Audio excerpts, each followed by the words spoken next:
a.m. Georgia's election interference case against President Trump is now officially over. A judge dismissed it, and that could prove costly for Fulton County taxpayers.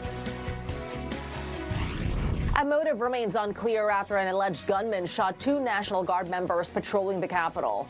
I'm Mallory Rivera in Washington with the latest on the investigation coming up.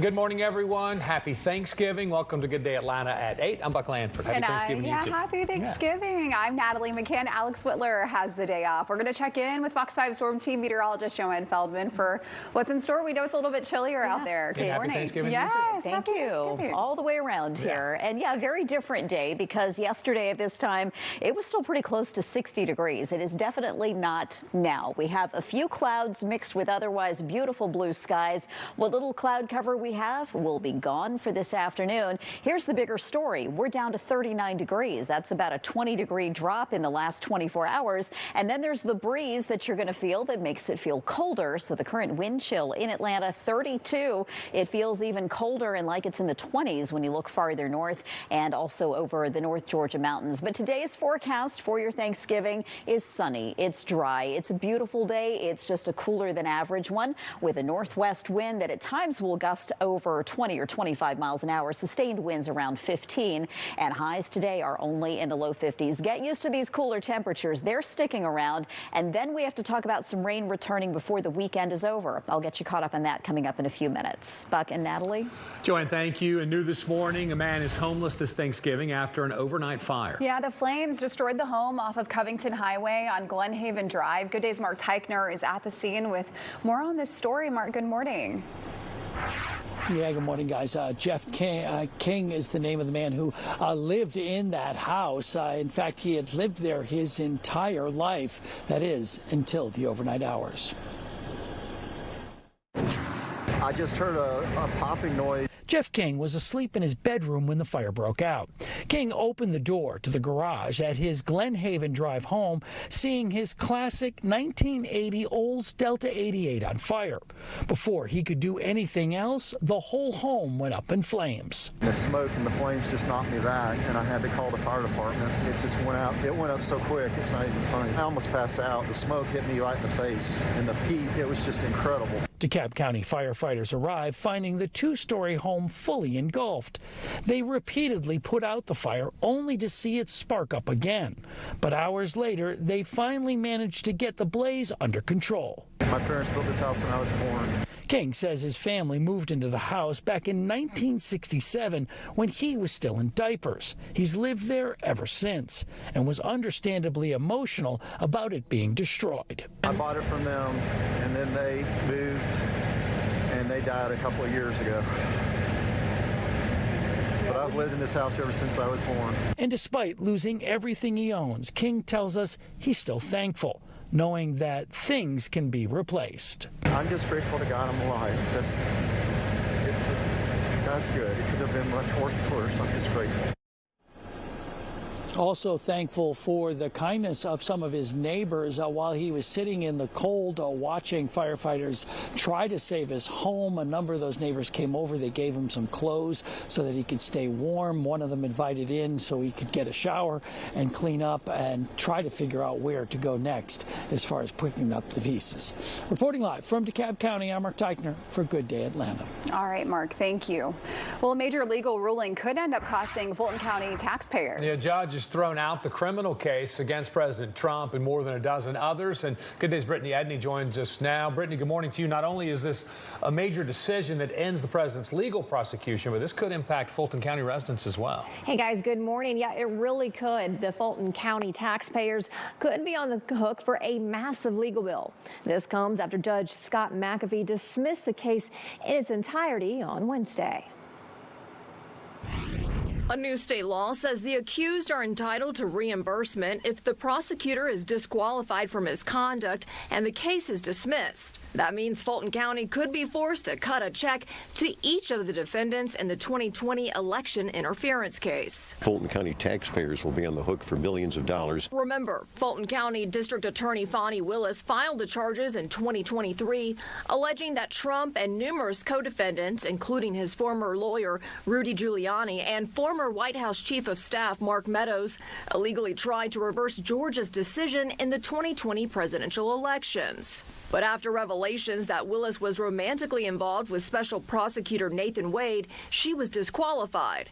A case some political analysts say was riddled with drama at every turn. It was a disaster from the beginning, and it's just a shame that it took this long, but justice has been done, and the Trump folks are celebrating. The district attorney is doing a good job. She's keeping crime down. She's putting bad people in jail. But this case, unfortunately, because of personal conduct, which I think was a mistake on her part, is what really taint this case. Not the merits, not the fact that these folks were indicted wrongfully. The president, of course, responded to this ruling, posting on Truth Social in part, quote, "Law and justice have prevailed in the great state of Georgia." Defendants will now have 45 days to turn their legal bills into Judge McAfee, and then he'll determine what would be reasonable to reimburse. We have reached out to DA Willis and also Fulton County Chairman Rob Pitts for comments about this ruling, and as of right now, neither of them have gotten back to us. But of course, should anyone come back with a statement or any kind of quote in response to the judge's ruling, which has been, again, a big one, we'll of course update all the viewers online and also on air. We know you're staying on top of it, Brittany. Thank you. Thanks, Brittany. Well, the investigation presses on after an alleged gunman shot 2 National Guard members in the nation's capital yesterday. As of last night, the service members remained in the hospital in critical condition. They were deployed to D.C. as part of President Trump's effort to combat crime. In the aftermath of the shooting, the president has ordered 500 additional Guard members to D.C. Fox News correspondent Madeline Rivera is there reporting on the latest. America will never bend and never yield in the face of terror. Calling it a, quote, monstrous ambush-style attack, President Donald Trump denounced Wednesday's violence just blocks away from the White House, where 2 West Virginia National Guard members were shot in the afternoon while patrolling near a metro station. These are folks that go into harm's way. They never think about it, and they are truly courageous West Virginians. Officials say the 29-year-old suspect is an Afghan national. He's in custody after being shot during the attack, which is now being investigated as a possible act of terrorism. I heard boom, boom, 2 times.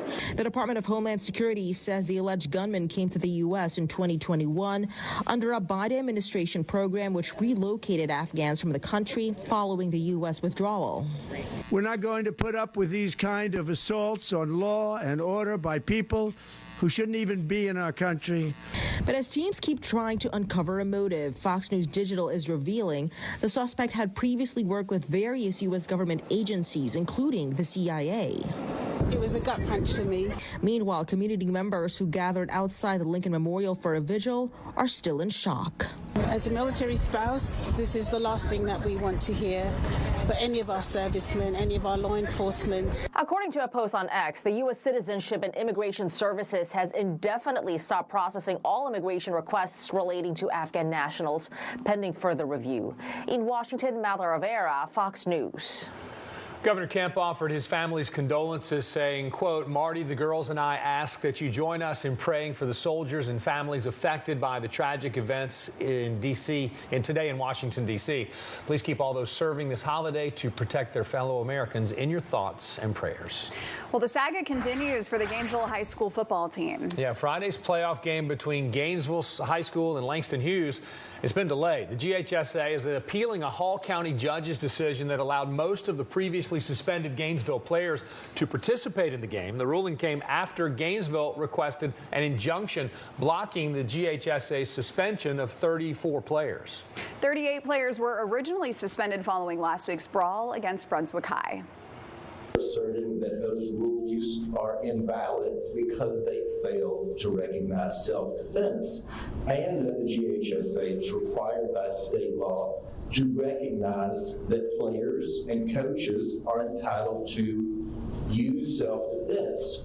The self-defense question with regard to kids playing sports, at what point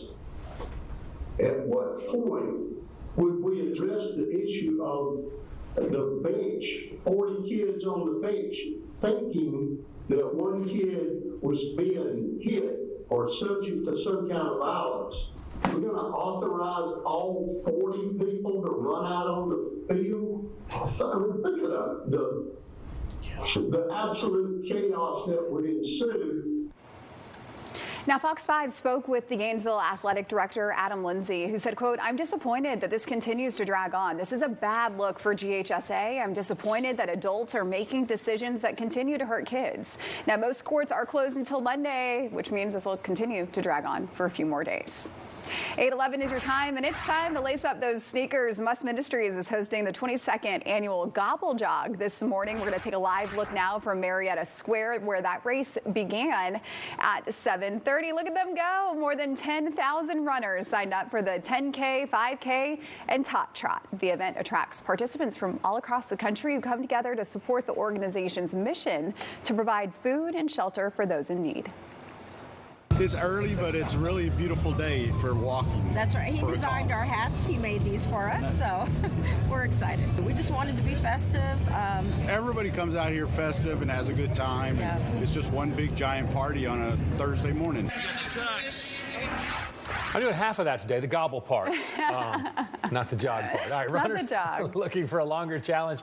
They're at Center Park Stadium, the home of Georgia State, for the Invesco Thanksgiving Day Half Marathon. More than 13,000 runners and walkers will take part. It's the nation's largest Thanksgiving Day Half Marathon. This year's 13.1-mile course will take participants through iconic Atlanta neighborhoods, including downtown, Midtown, Piedmont Park, and Summerhill. Cool, because Thanksgiving is actually the most popular running day of the year. So knowing that right here in Atlanta, we like to call ourselves Running City USA, we're so proud to host this here. And you can eat whatever you want if you ran 13.1 miles this morning, right? Also, there's a 5K dash, or 5K and a dash. So eat as much as you want to do that as well. Also today, Hosea Helps is handing out free food boxes for the 55th annual Thanksgiving Day Festival of Services. Each box will include a whole frozen turkey, groceries, and a case of water. The giveaway begins this morning at 10 o'clock at the Hosea Helps headquarters in Southwest Atlanta. Boxes will be given away on a first-come, first-served basis. Affordability is the new buzzword here in Washington. I'm Doug Luzader on Capitol Hill. We'll have more on what the Trump administration is trying to do about perceptions of the economy coming up.